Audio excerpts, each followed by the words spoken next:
Hello, everybody. Welcome to the 42nd episode of the Manor Podcast. I'm your co-host, Roger Bodee, joined as always with my best friend and other co-host, Michael Hamilton. Michael, are you ready to be an outsider? Yeah, I'm really excited for the set to come out. I think the limited format looks great. I think the impact on constructed might, I don't know. We'll get into that, but I'm very excited for the limited format. We haven't had a draft format since Uprising came out, and this one's looking very promising. So far, I have been on a whirlwind of roller coaster of emotions with Uzuri, where I'm like, this hero's broken, and now I'm pretty sure she's unplayable, and I'm sad. So do you want to start with talking about Uzuri? Sure. So I haven't gotten to play with her yet. I think that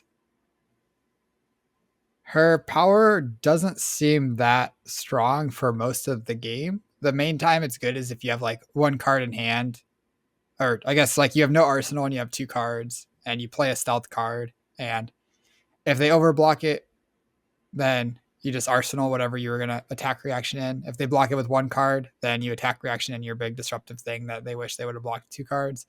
And if they don't block, you can do whatever you want. So yeah, the issue is in the last part when you're talking about when people don't block you and you're like, oh, well, like, so Uzuri does have a lot of really good on hits and like disruption effects, but there's some clunky things that I've been running into more and more with the deck. So obviously, I think what Uzuri is the best at is disrupting arsenals. Between the Leave No Witnesses assassin card, that's a red for 4, sneaking that in, and that blows up an arsenal and generates silver when you banish red cards, and Command and Conquer. They're just like the two very strong effects to just start disrupting your opponent's arsenal. However, there's a new token that comes out with this set, and it's called an inertia token. And you really want to be playing this card called Codex of Inertia, as well as like other effects that also create inertia tokens, like Death Touch can create them, and there's stealth cards that can create them. There's reactions that create them, but I don't think they're very good in Assassin. But it's just really awkward when you play your Codex of Inertia or generate an inertia token through one of your effects, and then you pass the turn, and then you draw into like Leave No Witnesses and Command and Conquer. You're like, oh, well, these aren't going to be the disruption I want no matter what on this turn cycle, because there's no way my opponent's going to have an arsenal. And it just leads to like these really awkward play patterns where you're causing your opponent to not have an arsenal, which just causes your disruption to not be disruptive. sure, that makes sense. And then as far as hand disruption is concerned, it's really just her specialization and surgical extraction. And they're fine, but there's a lot of, it turns out there are way more hands and Flesh of Blood that are just playable off of like 3 cards and still deal way more damage than 6 on a turn cycle. Yeah. And I guess especially if Uzuri is just targeting arsenals and that's like her main form of disruption, even without an inertia token, you can just be like, I'm just going to play my hand and never arsenal, because that's how you beat 6 anti-arsenal cards.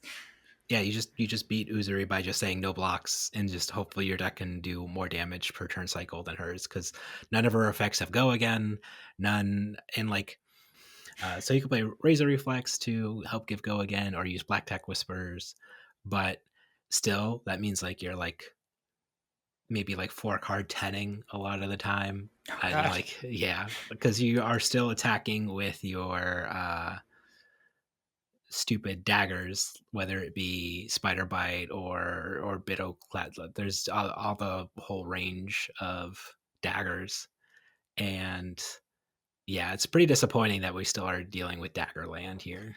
Yeah, so when I was like, I really hope we get a playable assassin weapon, this is definitely not what I had in mind, where they just give us like 4 very slightly different versions of Spider's Bite, and now there are a bunch of different bad assassin weapons that are less bad in different situations, but like every single one of them, you're spending 2 resources to attack for 1 go again. That's just like not good.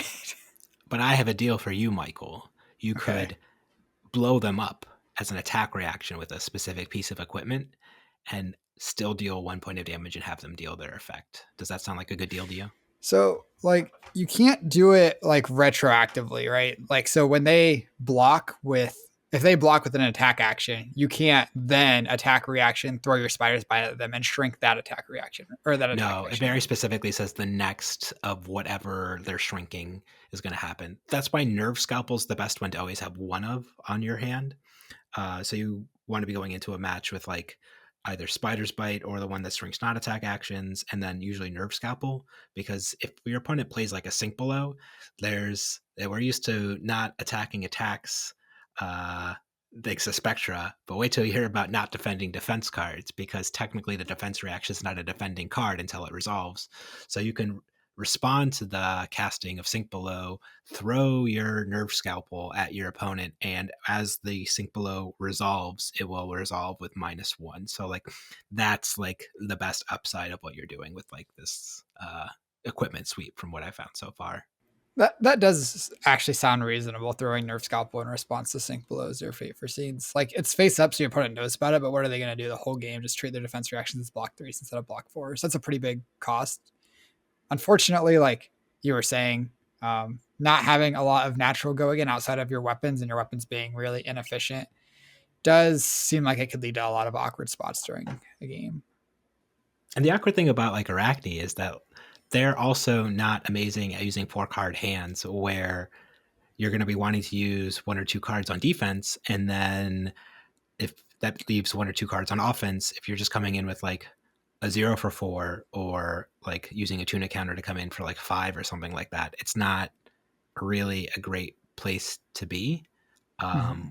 So yeah, it's just the assassin identity still doesn't feel fully fleshed out, despite now half a set and 2/3 of a set dedicated to like giving them more support and help for their class. Yeah. Also notable for Arachne specifically, there's not a single contract card in the set. There's all these stealth cards that don't interact with Arachne. There's no weapons that care about stealth. I don't think there's anything except hero abilities that care about stealth, and Arachne's hero ability only cares about contract. And so stealth is basically like the cards having stealth. I think some attack reactions maybe let you only or can only target stealth cards, but like for the most part, the stealth keyword is just a blank if you're trying to play Arachne. Yeah, so it's not unprecedented to have 2 heroes in the same class be released, but have them being wildly divergent. So what comes to mind is like Dorinthia and Bolton play very differently. I guess Levia and Reinar play pretty similarly. There's a lot of overlap between their play patterns still. But all the Room Blades play, very similarly. They're still just doing non-attacks and attacks and stuff like that. So it's not completely unprecedented to have heroes play completely divergently, but I think it would be nice if one of the heroes had like a coherent like game plan and full deck list that they were happy to play before they just went off into Divergent Land as the new hero. And it's still early, so maybe we're missing something and there's some cool interaction with Uzuri that will come out. But like so far, it's just been more and more demoralizing, realizing that my disruption's not good enough, the damage isn't good enough, my weapons aren't good enough, throwing them's not good enough. Well, nothing seems good enough so far, and just sad. Yeah. And maybe I don't know what the format needs to look like for Uzuri and Arachne to be like particularly good. It doesn't seem like they just like it seems like the format's really fast and aggressive. They're just going to get run over and die because they can't disrupt well enough to stop like the really efficient aggro decks. And against the setup decks that they're like potentially they have a chance to fatigue basically. Their issue with spending 4-card hands seems like could cause a lot of problems against these slower setup decks because like if you have if you're playing against Icelander, she goes, I'm going to cast a Frost Hex, and you're like, well, I'll attack you for 4. Then Yeah, you're not going to win that game. So, yeah, yeah. So I think, I guess, if you're trying to solve assassins, it doesn't seem like they have the tools to race and damage, and they can't like to raise the aggro decks and damage. They can't really fatigue them either. They don't have a good weapon. They don't.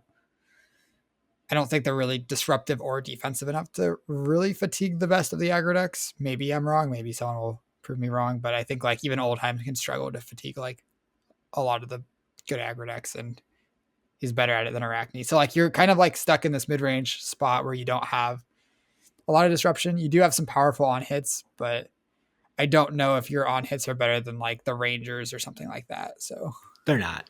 So, two thoughts. One, they also didn't give anything that fixes the Assassin's just worst matchup in the game right now into Dromai. Like, it's just still like sure you get like a couple more poppers you're happy to play, but it's not like, oh, I have 9 poppers, this is suddenly a coin flip matchup. It's like, no, you still are just going to die horribly to an overwhelming amount of dragons in the long run, and there's nothing you can really do about it because none of your abilities trigger off of hitting dragons.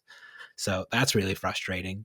And two, I was thinking maybe it's to the point now that assassins can go and get new weapons out of their sideboard. You can play at least a decent weapon for 3 attacks and Talishar, and you're supposed to start the game with Talishar on the battlefield because and it's then not, go grab some daggers. and then just go grab a mopey dagger out of your sideboard if you feel so inclined at some point. But really, there's not much difference on a lot of turn cycles between having a broken Talishar with no weapon slots and having a Spider's Bite. So, you know, maybe I'll look into Talishar Uzuri.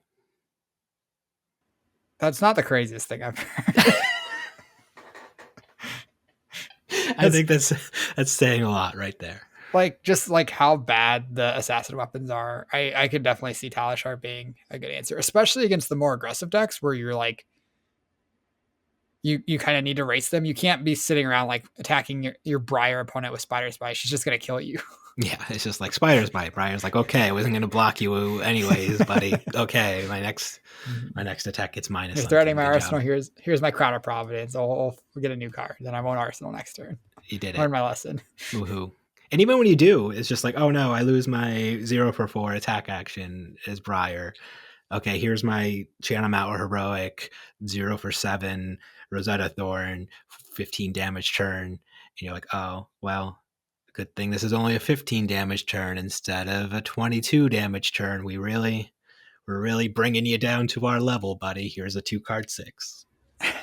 There are some powerful tools that I would say like I would be pretty interested in trying in Arachne. I think like the new codexes, all of them seem reasonable. I don't know which one's the best one. I think the first one they spoiled was probably the one that was most exciting, where you both put an attack action from your discard into your arsenal, and then both players discard a card. If you play that as your last card, your opponent discards a card. So it like trades for a card, which is it gives you hand disruption, and then you get to attack their new arsenal with probably leave no witnesses. Leave no Yeah, witness. leave no witness or command and conquer, either one. Which that seems like a pretty powerful interaction. Plus, you get whatever the tokens are. I think you get a ponder and they get an inertia or something. Yeah, and that the really awkward thing is that when you're not good at using 4-card hands, the ponder token doesn't help you because you're like, oh, I could use 3 of my 4 cards, but I created a ponder token. I guess I'll arsenal up. Wait, then I'll draw an extra card. Thanks, ponder token. Really, Mm. really help us out over here. Yeah, so I guess like figuring out ways to utilize 4 and 5 card hands in Assassin is probably like a big part to figuring out the deck. If there is a recipe that works, some way to get more action points. And one thing that like really frustrated me was I was like, okay, we just need quicken tokens. You quicken token your stealth card, and then if they overblock it, you just use the go again to play something else. If they regular block it, you get to cheat your thing in and then play a new attack after. But quicken specifically says the attack that triggers it gets the go again, not this chain link or something like that. So like if you play your stealth card, they block with 1 card, and you want to use your Uzuri ability to cheat in a bigger attack, basically, You don't get to then go again. you lose the go again. Yeah. So I don't think quicken tokens are the answer. I don't know what is. We'll take some experimentation. Just try to go through the card list, look at some of the generics that maybe we haven't played a lot of. There's definitely potential for something to be there. I don't know what it is, but Yeah. Last thing I'll say about like Uzuri before we move on, I guess that's so like the cool thing that does work though that persists is if you lead with a stupid stealth card and your opponent blocks it, and then you shred it, the shred will persist even if you swap in the stealth card with just like a command and conquer or something like that. The issue is when you have a bunch of shreds in your hand and your opponent says no blocks, your hand is atrocious. It's just one of the worst like attack reactions in the game for that reason. So it's just really awkward. Yeah, Shred's a really interesting card because it's like very powerful the rate that you get, but like getting a 4 power, essentially a 4 power attack reaction in very like niche situations with the red, but it's very niche for you to get that effect. And even like the yellow and the blue, it's hard to get value out of a lot of the time because your opponent just says no blocks, and then you're like, oh no, my card doesn't do anything. Yeah. So, Yeah. and then you also like don't have enough sources of go again. So like ideally, if you have like a blue shred and you attack with your first thing, and your opponent says no blocks, then you pitch the blue shred to attack with something else afterwards, right? But like Yeah. none of your attacks have go again. Yeah, then you could turn your blue shred into a point of damage by attacking with Spider's Bite. Yeah, I guess like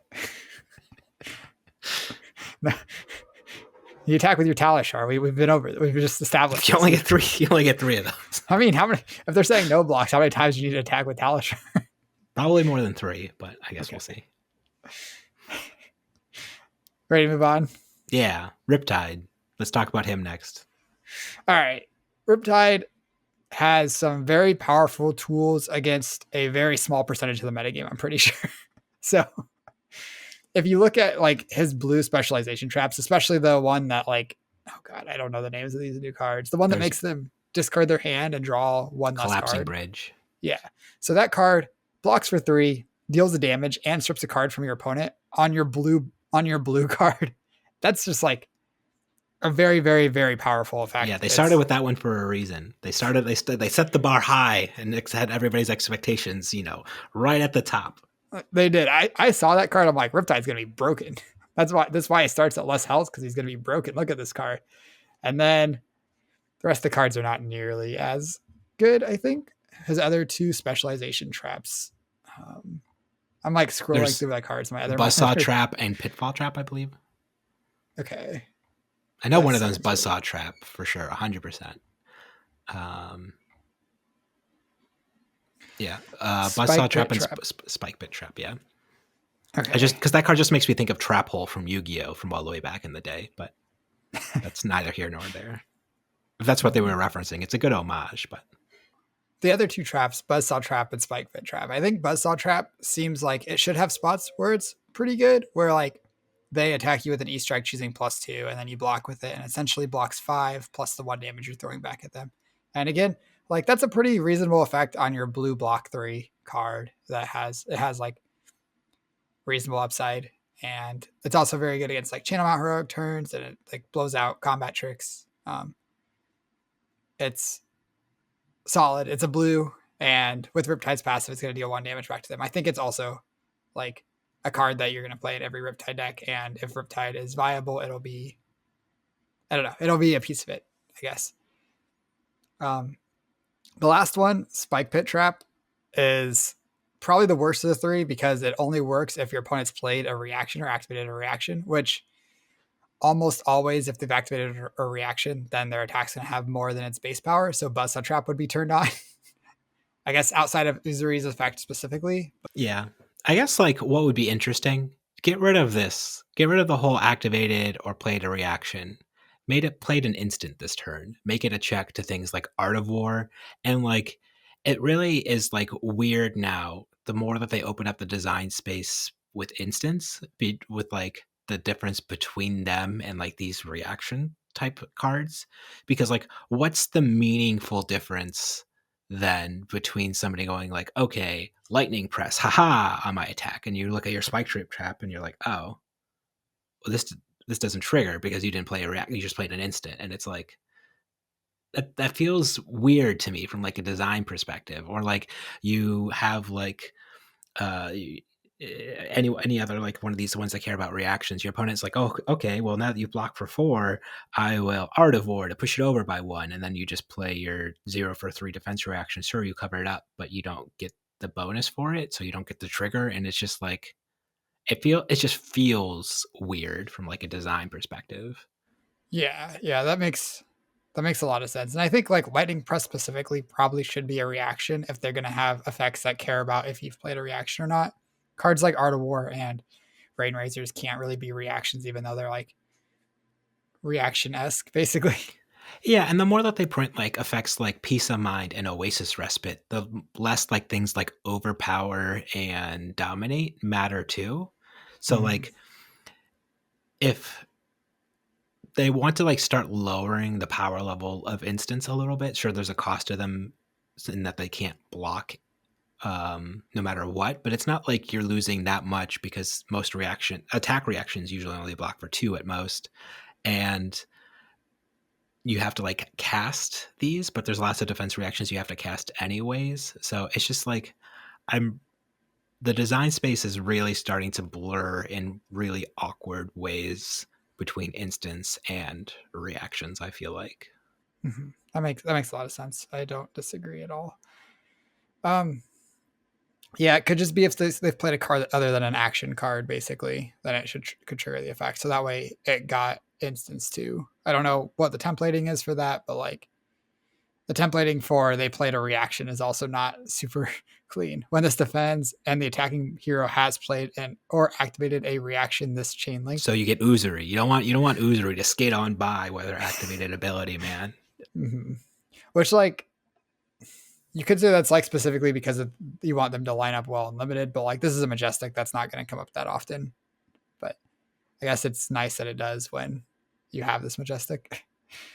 Um, yeah, so I think the two other traps are quite good. I think this one's like the fact that it's just like going to be on so rarely makes it a lot worse, but it's like fine. It's still a blue block 3 that sometimes will be worth like 6 or 7 damage Yeah. when you do the thing. Let's But talk about the legendary elephant in the room though. So like they're all legendary though. So you only get one of each of these cards in your deck. And sure, it makes sense for like collapsing trap. I like that effect I don't think should be allowed to have 3 of in the deck. I don't think there would be too big of an issue with Buzzsaw Trap or Spike Pit Trap being allowed to be 3 ofs in your deck. yeah, Spike Foot Trap I agree with. I do think Bloodsaw Trap is quite strong. Like if you look at all the strongest aggro decks that we've had, you look at Viscerai who goes Mob Shrill. It hits Buzzsaw Trap hits Shrill, gives a -3 basically. You look at Briar, Channel Mount Heroic, and Light and Strike, a bunch of non-attack pumps before her attacks all get shut down by Buzzsaw Trap. You look at the Rangers, they both have both Lexi and Azalea both have a reasonable amount of pumps. Lexi specifically has Voltaire, which pumps by 1, so this Buzzsaw Trap's just going to be worth 5 points every time you draw it on your blue. That's that's just like really powerful. It makes sense to me that it would be legendary. If it was like yellow or red, it probably wouldn't have to be legendary. But like if you're gonna print these traps at blue, I don't think you can make them this like I guess like that's kind of another thing to talk about. What do you think about having these at blue? I think it's fine. I guess my pushback to the legendary thing of Buzzsaw Trap being too powerful is like, okay, can we go back and errata everybody's legendary that's really powerful and above rate into a legendary? Should Spinal Crush be a legendary? Should Oakenold be a legendary? Should um, Frostex be a legendary? Like, why do all these other heroes, and especially in Frostex's case, where it's just like it's the setup card that like leads to end game like combos and things like that. Like, why do all these other heroes get to skate on by with their broken legendary interaction cards, but for some reason, like this niche has to meet specific requirements trap card has to be legendary? I just don't buy it. Yeah, I guess my understanding or my thinking is they made 3 of them basically similar to Dromai's majestic or legendary dragons that are majestics. Where like instead of having one card that you get 3 copies of, instead you're just getting 3 one-ofs instead. Because like I guess that's fair. it's kind of cooler design than like you have 3 collapsing traps to have 3 different traps. If they're all the same power level, it's like cooler design. I think like the fact that Spike Pit Trap kind of sucks makes it feel bad, but like if you look at Dromai, it's not weird that like you get Dominia, Tumultai, and Optimi.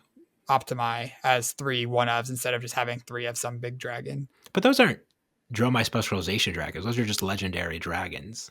And that kind of makes sense because like these are like the like dragons. Like, okay, like I get the flavor of that, but like this is the bridge that collapsed. This is the set of buzz saws. This is Well, the hole in the ground with spikes coming out of it. Like, really? once the first buzzsaw trap happens, how are you? You gotta know what it looks like. I don't know. Can't I fell for one buzzsaw trap. I see the saws coming Fool, again this time. Can't fool me twice, Riptide. fool me once, shame on you. Fool me twice, shame on me. Something like that. I'm not walking over that bridge anymore. No siree, buddy. Nah, I don't know though. Outside of the specialization traps, I think Riptide's card pool feels a little bit weak to me. The fact that his bow is so bad, I think, is a big part of that. Like Barb Castaway is not, it's just not really a very good weapon. And I thought maybe we have this defensive ranger. I thought maybe he'd have a weapon that attacks, but no, still just Barb Castaway. Just pay a resource, load an arrow, or pay a resource to turn an arrow face up and give it an aim counter. Both those abilities are pretty mediocre. I think the first ability of paying a resource to load an arrow with no other text, that's just like real rough. If you look at like Voltaire or Death Dealer, like the amount of value they're getting when they're activating their abilities, Voltaire gives +1 or go again, and Death Dealer gives you a full extra card when you activate it. Like I think Barb Castaway is a big part of why Riptide looks not too impressive to me. Yeah. And like somebody had this really cool idea, and there's even a precedent for it now in the game with like token attacks. Now that we've seen like Katsu and Spectral Tigers, like spectral arrows, just have a bow or a quiver load like a token or just like an arrow that can't switch zones, like can't go into your hand and can't go into your graveyard. Just like it just loads this spectral arrow into your arsenal, and then you can fire it for just like even one damage. Just give them something that like they can like try to weather the storm through fatigue, because it's still going to be an issue for them in the end game, where it's just like if they just actually run out of cards in their deck. I guess they did try to solve that though with the legendary quiver that lets you put you get 3 whole arrows back, Michael. Everybody's calling for Remembrance to be banned. Here they go. They gave Rangers a free Remembrance, buddy. They just give them an extra equipment slot, and they're like, here you go, you can slot a Remembrance right here. It's very, very powerful. My take Yeah, on Twitter though is that that's a plant for a Shadow Ranger, that eventually they'll have a ranger that has blood debt arrows, and you'll want to put your blood debt arrows back into your deck because you'll want to banish them from your deck or something like that. And it looks very shadowy, and I just hope that's what it's for, because otherwise I have no goddamn idea why it's a legendary.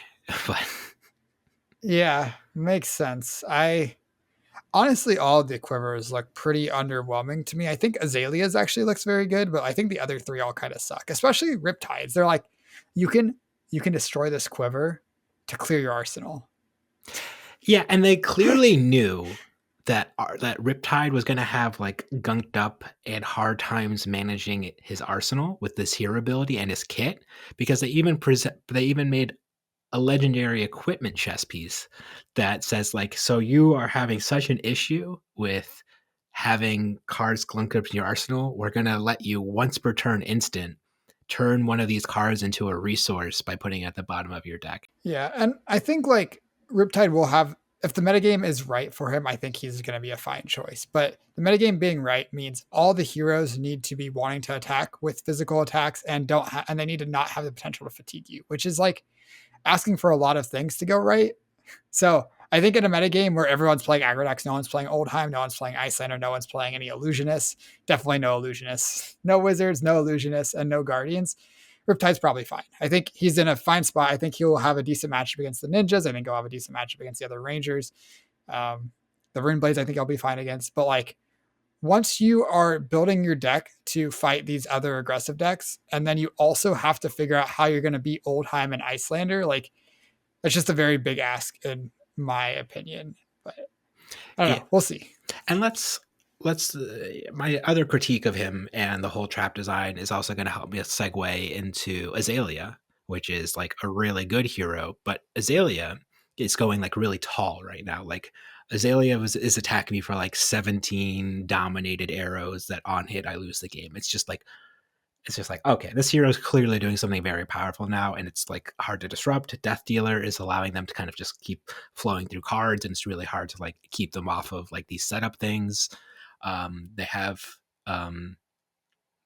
abilities to get. Now she is the only ranger that could probably play these aim cards because I guess I'll go on my aim counter tangent real quick because every other ranger in the game gets to jump through 3 special hoops in order to get an ability from their cards. They have to have a bow, they have to play their cards from arsenal, and they have to put a special counter on their cards in order to play them and have their effects. Where every other hat class and hero and everything else in the game can just do the thing, they have to jump through 3 special magic hoops in order to have their full effect of their cards. But at least Azalea mitigates one of those hoops by just giving you that hoop for a resource, which is a pretty low cost with their aim counter.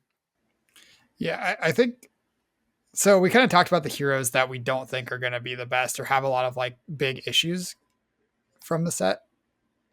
Um, I think like Azalea and Katsu, I think are actually looking very good. I think they are going to be impactful in the metagame. And I think like what you were saying about aim counters, like we both hated aim counters when they first came out, but like the fact that they were planning this specific quiver thing that interacted with aim counters and gave Azalea easy access to them. And then they also have this new bow that gives pretty reasonable access to aim counters. I think the bow's like very underpowered compared to Voltaire and Death Dealer. At some point, those two bows are not going to be legal.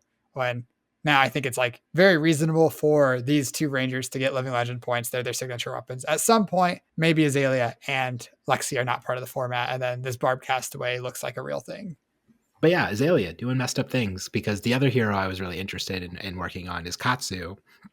And so far on Talishar, I'm just getting beat up by Azalea when I'm playing Katsu. It's just like they just attack me with like a 20 power red in the ledger, and I'm like, they dominate, and I'm like, oh, okay. It's pretty hard to combo when you only get one action for your whole turn. And I think Katsu is really good into like a deck like Lexi that was going wide with arrows because then you got Flick Flack, and Flick Flack's good when your opponent's going like wide with multiple awkward breakpoints because you get to go like 4 on the 4, and then you get a 5, and then you get to block efficiently like down the chain that way. When your opponent's just attacking you with like one tall effect, Flick Flack's not doing anything special at that point. Yeah, Flick Flack's just a sync blow that doesn't sync anything. So, but yeah, that makes a lot of sense that Azalea would line up well against Katsu, specifically because Red in the Ledger is very good against heroes that want to go wide, and Katsu definitely wants to go wide. She also gets Remorseless, which is a card she's had for a while, but it's still very good against heroes that want to take multiple actions on their turn. And she got access to some pretty good pump spells. The new one that gives the next attack you play from Arsenal +3 looks very, very good in Azalea because she's going to give her attacks dominate, and then on hit, you're going to get that punter token, which will put some random card in your arsenal that you can use Skullbone Crosswrap to flip up an opt one and find a nice arrow on top of your deck that you want to put in your arsenal. So, yeah. And what's also been terrifying is I was playing Katsu, and then my Azalea opponent played a Melting Point, which I was like, nobody's going to play Melting Point, but it's just a 1 for what that card is. Melting Point's the majestic pump. It's just a 1 for 4, which is fine by itself. But if the arrow has an aim counter, it gains when it hits destroy a one-handed weapon they control with base 1 power. So they just blow up one of your Kodachis. And I'm not running any extra Kodachis in my sideboard for Melting Point. I'm not going that deep on it. And I was very sad. Very, very sad when that happened. And then I guess the other card that's really impressed me so far out of Azalea 2 is like all of the Fletches. So like the first thing you're going to want to like Fletcher Redtail is just a 1 cost non-attack action that your next arrow attack this turn gains +4. If it has an aim counter, it gains red cards have -1 while defending this. And one time my opponent played 2 of these and I had a mono red hand. I just couldn't block. Like there was just no blocking happen. I just had to take the full like 15 damage that they presented on that arrow, and I was like, "Oh, I'm very dead." And then your turn was bad too, because you had all reds. Yeah, very punishing. Interesting. Very punishing card. So Azalea's been like I wouldn't say she was like super far away from being viable, but she was like definitely needed a few tools, and it looks like she got what she needed. So I'm excited to see some big dominated arrows in tournaments, and I'm ready to see more big defense reactions and other ways to cover up big dominated attacks becoming like relevant in the metagame again. And hopefully it's not like, I don't think it'll be like Starvo where you just lose the game basically and she does like infinite damage. And I think like I I think it's not at that point, but I do think like it's nice that these big defense reactions will become important in matchups again. Yeah. And that's why I've been sad. So I was sad with Uzuri, and then I was sad with Katsu, and then right before this cast, Michael saw me playing a good old game with Dromai, and it might be Dromai's time to shine into all these outsiders. It's time for Dromai to come and rein in all these outsiders. I guess she's not very good against Katsu, but she seems very good into the like assassins and the rangers because she is like if Azalea is just attacking with like one big thing, she is usually very happy to play like defensive reactions and Oasis respites block and then just come in with her dragons. And she, obviously Azalea still isn't going to have access to a lot of poppers, and she's not going to have access to go really wide in order to like mitigate these dragons super effectively. So it seems like Dromai is a deck that I'm very interested to counter her. And I guess like if the other big deck that pops up to start checking Azalea is Oldheim and Bravo with these big disruptive effects, not letting her draw cards or not letting her pump her effects with like Chokeslam. Like these are all, and Azalea's still not going to be blocking the best and doesn't have access to good blocking equipment. So Dromai seems like it could potentially be the place to be. Yeah. And like, I also just think Sandcover is not a card that's been great. It's never been like a card that I'm like, this card's insane. But like, if Azalea is a big part of the format, then Sandcover looks like a very good card, I think. Mm-hmm. Yeah. And well, how do you feel about Icelander into Azalea just on like a theoretical perspective? It seems rough. Um, yeah, I think it's probably a little tough. Azalea has a lot of access to Arcane Barrier. Traditionally, I think Azalea builds have been like very, very blue light, like sub like 10, maybe like as little as 3 or 4. Um, which if that stays the case, I don't think it'll be too bad for Icelander because like most of Azalea's disruption doesn't line up particularly well against Icelander, and she was very vulnerable to both channel and just anything that gives a frostbite, like a cold snap or something. I think if Azaleas have the space to respect Icelander and fit like 10 blues in their deck, maybe some energy potions. I don't know what the specific Azalea deck that had a high blue count would be, what like specific blues they'd want other than her specialization. I think like it could definitely be a pretty tough matchup. And because Icelander's not great at blocking going tall. Normally, Icelander wants to block with like 1 or 2 cards and then use the other 2 cards. So if Azalea is able to pull off like that 15 to 20 damage arrow, Icelander's taking like 15 to 20 damage.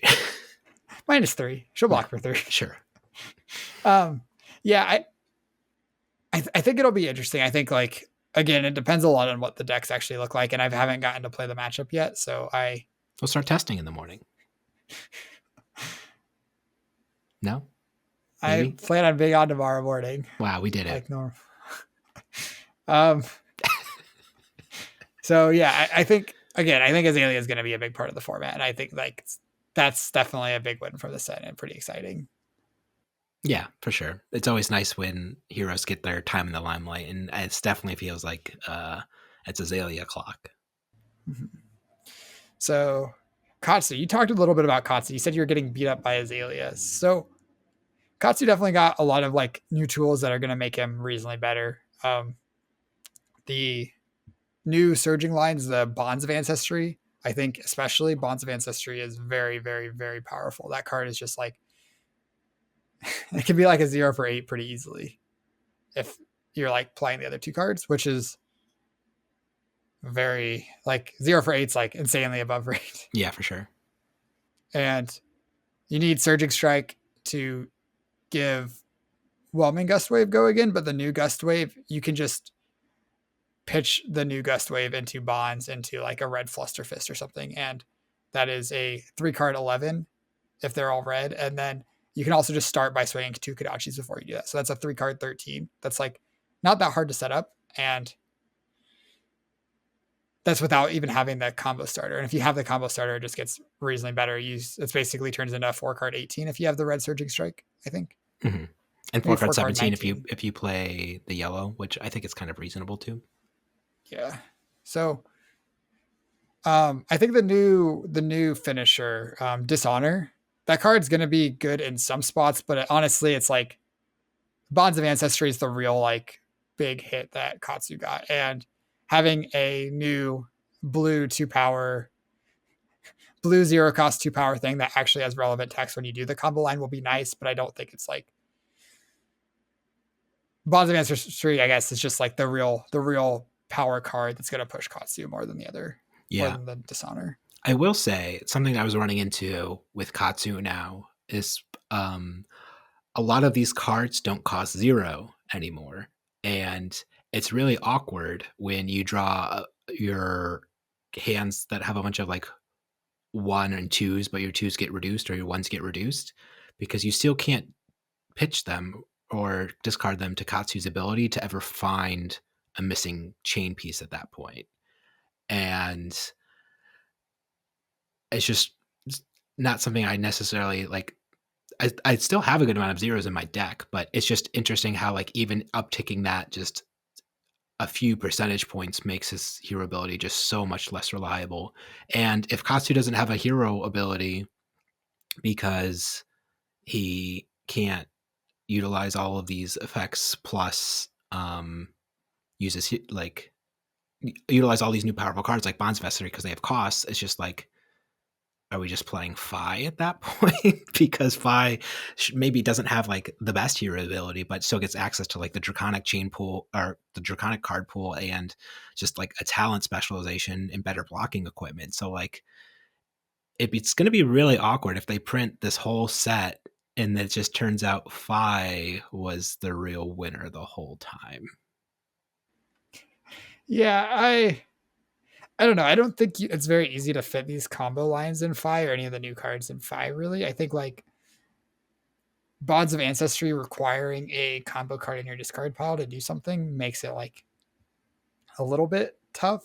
Though I guess like a lot of Fi's are already playing blue Flusterfist and even like 1 or 2 red Flusterfist sometimes. So like that's, I guess you could still bonds into that. You just have to add these new Surging Strikes, which aren't Draconic. Um, but I don't know. I would not be surprised to see Fi's the best Fi list not really incorporating any of the new Ninja cards, just because like Draconic and Searing Everblade and getting that Phoenix Flame back for free every turn. Those are all like very powerful things that you make less powerful every time you replace a Draconic card with a non-Draconic card. Yeah, and also thinking about it, Fi doesn't get access to the other very powerful line with Surging Strike in Mugenshi released in Lord of Wind. And that's been something I've been doing pretty consistently with the Katsu deck, where I've just had having like 20 damage turns or something like that out of nowhere.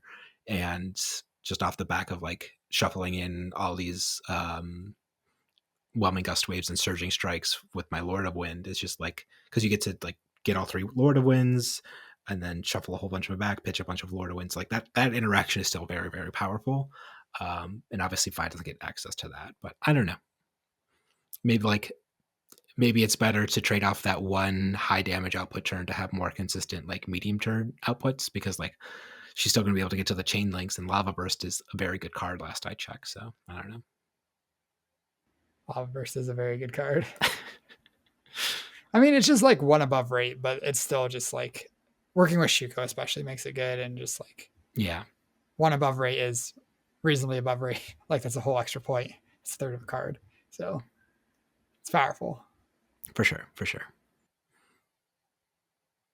But that's all I have so far as Outsiders is concerned. I haven't gone super deep in my few games of testing. It's just been disappointment and disappointment and disappointment so far. So that's why I need help. I need help, buddy. Help me. I can't do this on my own.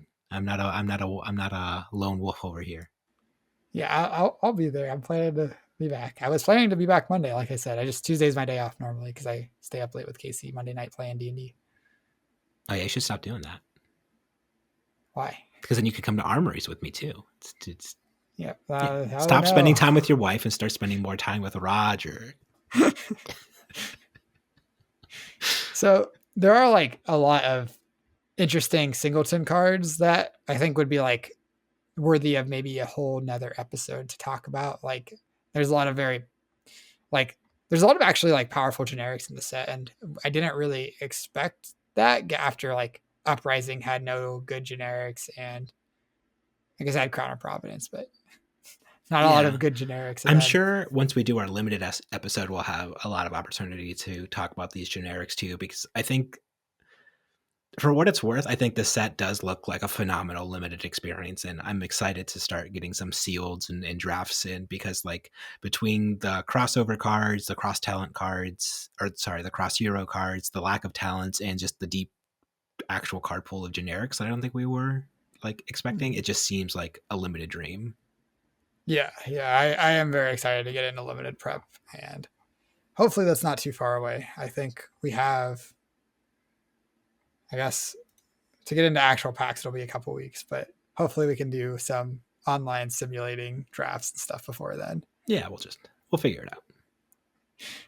Um, I want to talk about legendary equipment before we get out of here. We got some new arms that are generic. Yeah, my hype started up here, and then just like everything else in the classic instructor format, it's been coming down and down and down, down over time. What do you think That's about them?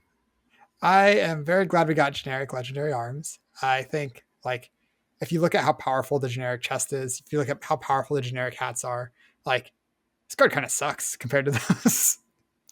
Yeah, to be fair though, this is interesting because they said they don't want to ban a legendary, and then they printed a legendary that directly counters another legendary. So like it's like that's kind of an interesting design choice because this is the arm piece basically says like fuck over Crown of Seeds, right? Just like get it out of here. If your opponent is trying to Crown of Seeds, you just pay a resource and deny their Crown of Seeds for the whole game. And it's For the just whole game. You pay a resource each time. yeah. Yeah, Oh. each time it happens, you pay a resource and deny it for the whole game. I see that's a little bit awkwardly worded, but like you keep paying the resource. Yes, it's not one time destroy their Crown of Seeds. It's not that good. Anyways, uh, I imagine like what happens if they print like a chess piece now that's just like chess pieces can't get counters.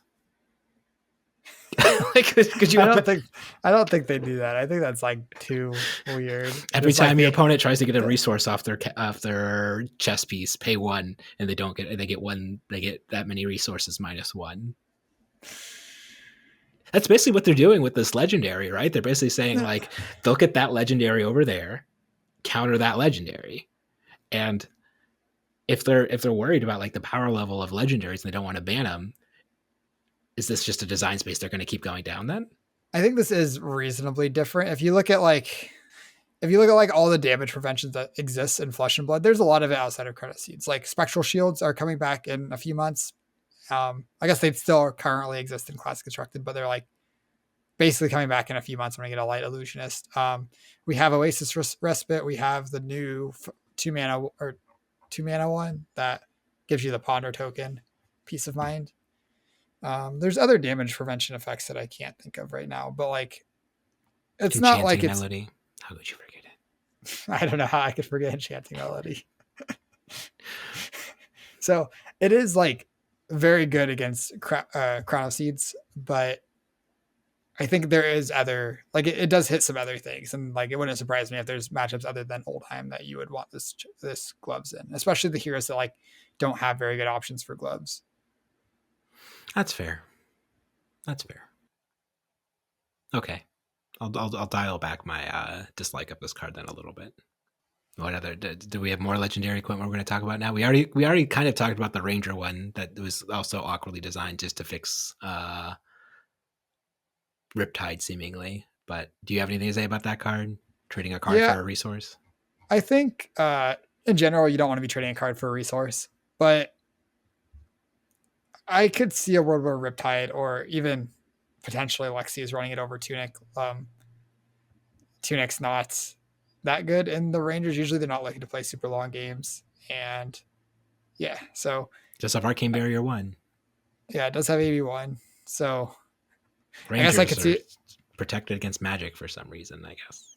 Yeah, I don't think Azalea would play it, mostly because her arsenal is almost always face up due to her hero power putting cards in face up, her bow putting cards in face up, and her hat flipping cards up face up to opt one. So I don't think Azalea really wants the new chess piece, but I wouldn't be shocked to see any other Rangers That's fair. over Tunic.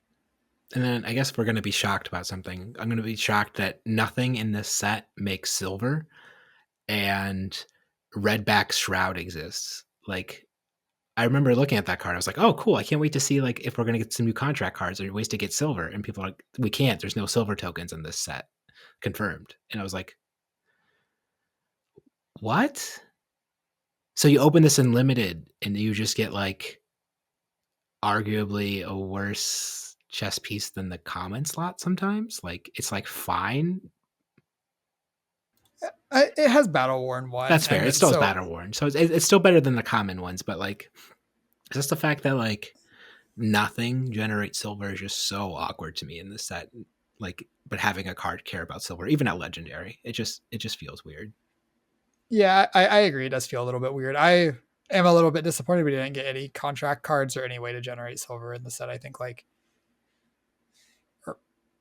that is something that I don't know. It does feel really weird to not have that. It's something that assassins like the first assassin we got is built around it. It felt like they were still missing a few cards, and then none of these cards really fill that role. Like some of the assassin cards are powerful. They just aren't. Again, they feel like they aren't really aimed at helping Arachnes, and Arachne will play some of them, I'm sure, but again, it does feel weird. And then we also already talked about the legendary bow, which is the Shadow Plant Ranger. Move on, and then we also already talked about, the legendary quiver. Sorry, which was for Shadow Ranger, and then we also already talked about flick knives and how awkward that is. So, what's the ninja legendary? Did they get one? No.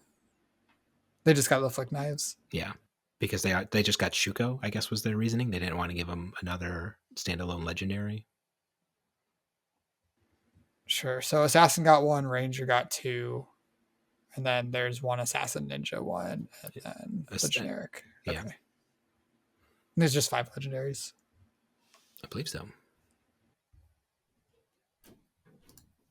We don't know what the Fabled yet is still, though. People are saying that maybe it's like maybe it's an assassin fabled, and maybe when you pitch it, you generate a silver. Mm-hmm. That would be really powerful, actually. Just a blue that generates a silver when you pitch it. If only they had a good weapon to swing with their blues they were pitching. Talishar, man.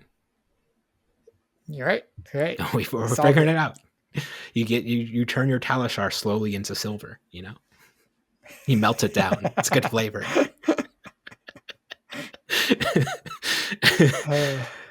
Man, I am excited to work on the assassins. I think like